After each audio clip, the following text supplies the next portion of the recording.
আজকের একটু ওয়েদারটা ভালো বলে ভাবলাম ছাদে একটু রিলসটা করি। ও বাবা, রিলস করতে না করতে দেখি ফোনটা বাজছে। দেখি কে ফোন করেছে। ও বাবা, দেখি না ভোগলুই ফোন করেছে। ঠিক আছে, চলুন দেখি ধরি কি বলে শুনি। হ্যালো। হ্যালো বগলু মহিলা, ইয়েস, বলো। কি খবর? এই তো ছাদে রিলস করছি, বলো। কি করছো? রিলস করছি, ইয়েস। ঠিক আছে, আজকে শোনো না, আজকে আমরা ডেটে যাবো। রাতে ডিনার করে ফিরবো, ঠিক আছে?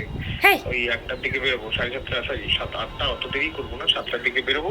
হ্যাঁ। ওই রাত্রেবেলা খাবো, খেয়ে ফিরে যাবো 9টা 9:30টার মধ্যে। সত্যি? হ্যাঁ, রাতে কাজ আছে আমার। সত্যি তো? হ্যাঁ গো, যাবো মানে যাবো, তুমি আবার লেট করো না, ঠিক আছে? না না, আমি ফুল রেডি হয়ে থাকবো। ঠিক আছে ঠিক আছে। ঠিক আছে, ওকে, thank you, tata. Tata.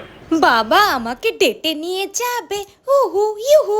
Hello গাইসি মুশি, আশা করছি সবাই খুব ভালো আছেন, ফুল বিন্দাস আছেন। একজন তো ডেটে নিয়ে যাবে বলেছে, ten ten two two two. ও বাবা, ও নো শেট। আনন্দ চোটে দেখি না গায়ে তো ভ্যাকসিনই করা নেই, ছোটো ছোটো লোম। এদিকে তো আমাকে ডেটে যেতে হবে, কি করব? অলরেডি তখন প্রায় সন্ধে হতে যায়, 7টার মধ্যে আমাকে রেডি হতে হবে। I have an idea. আমার কাছে রয়েছে নিউডের anti tanning hair removal cream, ten ten, যেটা খুব ইজি, বাড়িতে বসে আপনি ইজিলি ভ্যাকসিন করতে পারেন। খুব ইজি। এর মধ্যে রয়েছে দুটো ক্রিম এবং একটা স্প্যাটুলা। আপনাকে কিছুই করতে হবে না, ক্রিমটাতে হাত দেওয়ার প্রয়োজন নেই। জাস্ট স্প্যাটুলার উল্টো দিকে ক্রিমটা লাগিয়ে নিয়ে গোটা হাতটাতে এভাবে লাগিয়ে নেবেন, কেমন? হ্যাঁ, এবারে আপনি চাইলে হাত দিয়ে লাগাতেই পারেন। আমি যেমন স্প্যাটুলার উল্টো দিকটা দিয়ে সাড়ে সাড়ে লাগিয়ে নিলাম। এটা লাগানোর পরে আপনাকে 5টা মিনিট শুধু ওয়েট করতে হবে। ততক্ষণে ভাবলাম উল্টো হাতেও লাগিয়ে নিই, এবং এটাতে আর একটা আমি দুটো স্টেপ বলে দেবো ইজিলি, যেটা আপনি করতে পারবেন। একটাতে তো 5 মিনিট হয়ে গেছে। স্প্যাটুলার অপর সাইডটা দিয়ে এরকম করে স্কিনটাতে ওই ক্রিমগুলো তুলে নেবেন, দেখবেন ছোটো ছোটো লোমগুলো ওর মধ্যে উঠে আসছে। বলছি না, একদম ইজি। এবং ওই হাতের জন্য অন্য একটা প্রসিডিও দেখাচ্ছি আমি। এটা তো 5 মিনিট রাখার পরে একটা টিস্যু নিয়ে যদি আপনি এরকম করে জাস্ট মুছে নেন, তাহলেও দেখবেন আপনার ছোটো ছোটো কুচো কুচো লোমগুলো ওই টিস্যুর ওপর উঠে এসছে। ব্যাস, তারপর আর কি, তারপরে হাত দুটোকে জল দিয়ে ধুয়ে নিয়ে টাওয়েল বা টিস্যু পেপার দিয়ে মুছে নেবেন। তারপর আপনি দেখতেই পাবেন আপনার স্কিন তো একদম চকচক করছে আর মোলায়েম হয়ে গেছে। তাই আপনারাও যদি কিনতে চান, তাই ডিসক্রিপশন বক্সে আমি লিঙ্কটা দিয়ে দেবো, কিনতেই পারেন। দেখলেন কীরকম একটা শর্টকাট বলে দিলাম আপনাদেরকে। এই করতে করতে দেখবেন 7টা 15 বেজে গেছে। তারা হুড়ো করে আমি রেডি হচ্ছি, জানেন। এদিকে তো বলে দিয়েছিল 7টার সময় চলে আসবে, এখন তো অলরেডি 7টা 15 বাজে। তো জানেন, আমি তো জানি যে 7টা বলছে মানে ওটা মিনিমাম 7:30 থেকে 8টা হবে, তার বেশি বই কম নয়। কিন্তু যেদিন যেদিন করে ভাবি ও দেরি করে আসবে, সেদিন সেদিন করে দেখি মাল তাতে চলে আসে। মানে আমার সাথে এরকমটাই হয়। আর যেদিন করে আমি একদম টাইমে রেডি হয়ে থাকবো, 7টা মানে 7টাতেই, ব্যাস 7টার জায়গায় 9টার সময় ঢুকবে। মানে এরকমটা তো হয়ই আমার সাথে। জানি না আপনার সাথে কীরকম কী হয়। তবে ডেটে নিয়ে যাই বলেছে, আমি তো বেশ খুশি। 7:30 করে রেডি হচ্ছি, শুধু তাড়াতাড়ি করে, যাতে না ওকে এসে দেখতে হয় যে আমি রেডি হইনি, ও কত কথা শোনাবে তার নেই ঠিক। নিয়ে যখন দিয়ে তার কোনো ব্যাপার, আমি রেডি করে তখন যত রাজ্যের রাগ একেবারে। তাড়াহুড়ো চোটে ফাউন্ডেশন মাখছি নেন, বিবি ক্রিম মেখে নিচ্ছি তারা চেষ্টা করে।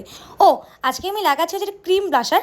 জানি হয়তো আপনারা অনেকেই জানেন, আবার অনেকেই জানেন না। যদি আমরা এরকম ক্রিমি ব্লাশার লাগাই, তাহলে সেক্ষেত্রে আমাদের ক্রিমি ব্লাশারটা লাগানোর পরে কম্প্যাক্ট বা ওই সেটিং পাউডারটা দিয়ে জিনিসটাকে সেট করতে হবে। যেমন ধরুন আমরা যখন ফাউন্ডেশন মাখি, সেটা একটা ক্রিমি ব্যাপার থাকে, সেই জন্য আমরা ফাউন্ডেশনটা মাখার পরে ওই সেটিং পাউডারটা দিয়ে জিনিসটাকে সেট করি। ঠিক সেমভাবে এটা ব্লাশারটা ক্রিমি থাকলে, তাহলে ক্রিম ব্লাশারটা লাগানোর পরে আমরা সেটিং পাউডারটা সেট করবো। তবে আপনি দেখবেন তখন স্কিনটার মধ্যে একদম ব্লাশারটা একদম সেট হয়ে বসে গেছে। টেন টেন, আমাকে তো একজন ডেটে নিয়ে যাবে। হু হু ইউ হু। যাই হোক, আমি আজকে আইলাইনার পড়েছি একদম সিম্পলটা। ভাবলাম যে না, এখনও আসছে না যখন, তাহলে একটুখানি আইশ্যাডো পরা যাক বলে একটা নিউড কালারের শেড নিয়ে শুধুমাত্র ওপরে আমি আইশ্যাডোটা করে নিচ্ছি আর কি, জলদি আর কি। আর তারপরে হাতে একটুখানি গ্লিটার আইশ্যাডো নিয়ে ওর ওপর দিয়ে হালকা করে একটু বসিয়ে দেবো, যাতে চোখটা একটু ফ্যাকাশেও লাগলো না, কিন্তু আইশ্যাডোটা দেওয়া হলো আর কি, জলদি একটা ট্রিক্স। ব্যাস, এইবারে একটা কাজল নিয়ে আইলাইনার ওপর দিয়ে একবার বুলিয়ে দেবো, দিলেই একদম টান। আর বাঙালি মেয়ে শাড়ি পরলে বেশি কিছু সাজতেই লাগে না, এমনিতেই আমাদের সবাইকে সুন্দর লাগে। আর ছোটো মতো একটা টিপ আর লিপস্টিক, ও মাস্কারাটা ভুলে গেছিলাম পড়তে। আর আমার কপালে যে সাদা মতো ওটা টিপের ব্যাক পোর্শনে আলাটা, ওটা ওখানে ভুল করে ছিল, লেগে গেছিলো। যাই হোক, আমি একদম রেডি। 7টা 40, এখনও তো তার কোনো পাত্তা নেই। জানেন, আজকে ভাবছিলাম যে সোনার কোনো কানের দুল পরবো না, কোনো গয়না পরবো না, তাহলে কী পরা যায়। জানেন তো, বিয়ের আগে আমি প্রচুর কানের দুল পরতাম, লম্বা লম্বা, বেশ শাড়ির সাথে ম্যাচিং আমার সমস্ত কালারের কানের দুল রয়েছে। একদিন আপনাদেরকে দেখাবো। হ্যাঁ, আমি খুব একটা হার পরতে পছন্দ করি না, আমি এই কানের দুলের উপরে জোর দিই আর কি। আর এই শাড়ির সাথে ম্যাচিং করেও আমার একটা কানের দুল ছিল, এই মিন্ট কালারেরই, কিন্তু সেটা খুঁজে পাবো কেন? ওটা তো পরার ছিল, এখন আমার ওটা তো খুঁজে পাবো না আমি। ওটা আমার অন্য কোনো সময় যখন পরার প্রয়োজন নেই তখন আমি খুঁজে পাবো।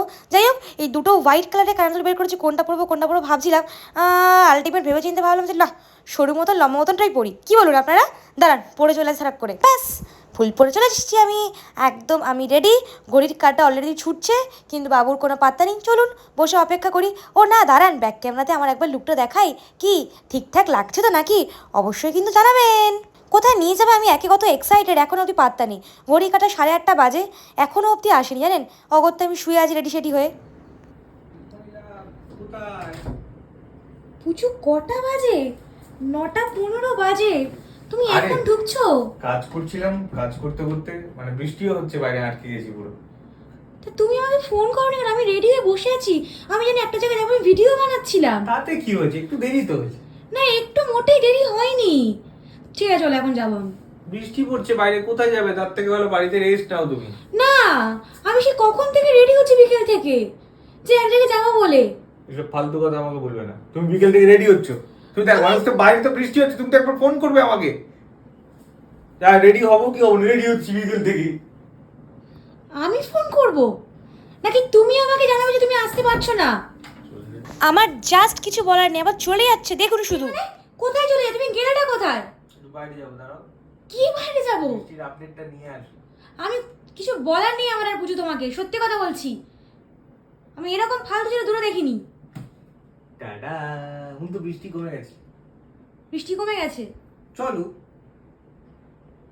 তুমি ভিডিও করছো না কি জন্য আমি বুঝতে পারছি না।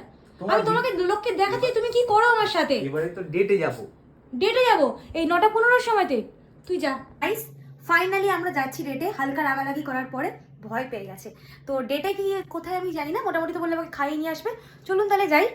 এই তুমি রেডি হবে না? ছেলেদের আবার কি রেডি? হ্যাঁ চলো। ইস আমি কি সুন্দর সেজেছি, আর ওর অবস্থাটা শুধু একবার দেখো। আবার এলাম, তুমি দেখুন বললে। কিরম অসহ্য করা গাদারানি দেখছেন। আর সাজাগোজা ইচ্ছা থাকে, সে একজন ওভার ড্রেসড আর একজন আন্ডার ড্রেসড। কি বলবো আর। একটু করো, অনেক বাজে। বৃষ্টি তো পড়েছে, মানে গাড়িতে তো বৃষ্টির জল পড়েছে। তর্ক না করে তাড়াতাড়ি কাজ করো না বকে। ফাইনালি আমরা 9:20 সময় বাড়ি থেকে বেরোচ্ছি। কোথায় যাচ্ছি? ডেটে যাচ্ছি। জানেন রাগের চোটে কানের দুলটা বিছানা ছুঁড়ে ফেলে দিয়ে এসেছি। কি বলবো আর। ফুচকা খেলে কেমন হয়? হ্যাঁ চলো ফুচকা খাই, কি আছে। তারপরে ফুচকাটা খেয়ে রেস্টুরেন্টে ঢুকবো, একটু পরেই খাই, তাহলে খিদে পেয়ে যাবে। দেখা যাচ্ছে, আমি ফুচকাটা খাই তো। ঠিক আছে চলো চলো খাই। আর সত্যি কথা বলতে আমার খুব খিদেও পেয়ে গেছিলো। আসলে ডেটে যাওয়ার চক্কর, জানি 7টার সময় আসবে বা 7:30টার জন্য কিছু খাইনি, গিয়ে একেবারে রেস্টুরেন্টে স্টার্টার থেকে শুরু করবো। তো সে তো দেখি এটা বেরোলাম আমি 9:30টার সময়, বাদ দিয়ে করে 10 টাকা ফুচকা তো খাই, তারপর রেস্টুরেন্টে গিয়ে খাচ্ছি, একটু হালকা করে ফুচকা খেলাম। এতটাই রাত করে বেরিয়েছি যে সমস্ত দোকানপাট বন্ধই হয়ে গেছে দেখুন। হ্যালো বল। আচ্ছা ঠিক আছে, দাঁড়া আমি যাচ্ছি। যাচ্ছি মানে কোথায় যাচ্ছ? বলছি তো ফোনটা করে। কি? ঠিক আছে 2 মিনিট। একটু এক জায়গায় যেতে হবে, আর্জেন্ট আছে। ঠিক আছে কোথায় বলবে তো? আরে ক্লাবের দিকে একজনের একটু প্রবলেম হয়েছে, দাঁড়াও যা বলছি তোমার। মানে ভালো করে বল, আমি এখন কোথায় যাচ্ছি? গাড়িটা ঘুরিয়ে নি, দাঁড়াও না। রাস্তায় গাড়ি আসছে, আমি বলবো না? হ্যাঁ বলো কি বলছো, বলো। বলছি দাঁড়াও। তুমি আজকে একটু বাড়ি চলে যাও, ঠিক আছে? তোমাকে নিয়ে আমি আবার কালকে বেরোবো। না মানে কারণটা কি আমি জানতে চাই। আমি তো বেরোবো না বলে তো বলো, তুমি তো বললে কোথায় বেরোবে, তো বৃষ্টি কমলো থামলো বলে বেরোলাম। এখন বাড়িতে দিয়ে আসো ঠিক বুঝলাম না, তাতে কি খাবোটা কি, মানে বেড়াতে দিয়ে আসছো কেন? কোথায় যাচ্ছ তুমি? জোম্যাটো থেকে কিছু একটা অর্ডার করো। জোম্যাটোতে তুমি যাচ্ছ না কোথায়? আমি টাকা দিচ্ছি রে বাবা। কি? ঠিক আছে, তুমি ফোনটা বন্ধ করো তো। না ফোন বন্ধ করবো না, তুমি বলো কোথায় যাচ্ছি আমি। হো হ্যাঁ এবারে বলো কি বলছিলে, যে বাড়িতে নিয়ে যাচ্ছ কেন? ওইদিকে সব দোকান ফোকান তো বন্ধ হয়ে গেছে, এমনিতে ভালো কোনো রেস্টুরেন্ট খোলাও পাবো না, ঠিক আছে? তার থেকে ভালো আজকে বাড়িতে খাওয়া। আর এমনিতে তোমার বাইরে বৃষ্টি হচ্ছে, যদি খেতে খেতে লেট হয়ে যায় কী হবে? ওটা ওই জন্য একটু অ্যাডজাস্ট করো না প্লিজ, এটা আমার রিকোয়েস্ট। আমার কিছু বলার নেই, সত্যি আমি স্পিচলেস। আমার সত্যি কিছু বলার নেই তোমাকে, যে এরকম যে একটা মানুষ করতে পারে আমার ধারণারই বাইরে। তুমি সত্যি আমাকে বাড়িতে নিয়ে চলে এলে বুঝু? একটা দিন একটু অ্যাডজাস্ট করো না প্লিজ। কাল তোমার এক জায়গায় নিয়ে যাও ভালো।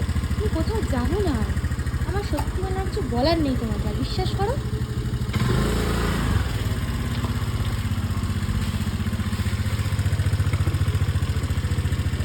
কি বলো, তুমি আবার ভিডিওটা করছো কেন? লোকে একটু জানুক। সরি গাইস, আমার সত্যি কিছু বলার নেই, আমি রেডি শেডি হয়ে বেরোলাম, আমার সাথে যে এরকম কিছু একটা ঘটতে পারে আমার সত্যি জানা ছিল না। আমি ভেবেছিলাম আজকে দিনটা খুব ইন্টারেস্টিং হবে, অনেক কিছু আপনাদের সাথে শেয়ার করব, কোথায় কি গেলাম, কোথায় কি খেলাম, সেখান থেকে যে এরকম কিছু হতে পারে মানে আমি সত্যি মানে ভাবতে পারছি না যাকে বলে। আমার কিছু বলার নেই, আর সত্যি আমার কিছু বলার নেই, দূর ভালো লাগে না।